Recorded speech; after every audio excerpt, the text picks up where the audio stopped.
Marami ang nag-aakala na ang tagumpay ay biglaang dumarating, parang swerte, viral moment o instant na biyaya. Pero ayon sa Stoicism, ang tunay na success ay hindi bunga ng pagkakataon, kundi ng disiplina, pagtitiis at tamang pag-iisip. Hindi lahat ng mabilis umangat ay tunay na matagumpay, at hindi lahat ng mabagal ay talunan. Sa Stoic philosophy, hindi mo kontrolado ang resulta, pero kontrolado mo ang kilos, ugali at reaksyon mo. At dito nagsisimula ang tunay na tagumpay. Ang success ay hindi kung gaano kalaki ang nakuha mo, kundi kung sino ka habang tinatahak mo ang proseso. Ang Stoic ay naniniwala na ang hirap ay hindi kalaban, ito ay guro. Ang pagkabigo ay hindi wakas, ito ay paalala kung saan ka dapat umayos. Ang oras ay hindi kaaway, ito ay kasangga ng matiyaga.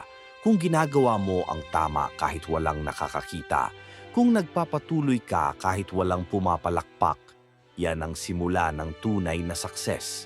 Maraming tao ang gustong maging successful, pero iilan lang ang handang gumising araw-araw na may disiplina tanggapin ang sakit ng paghihintay at patahimikin ang ego. Ang Stoic ay hindi nagmamadali. Alam niya na ang puno ay hindi namumunga kinabukasan pagkatapos itanim. Do not seek success outside yourself. Build the person who deserves it.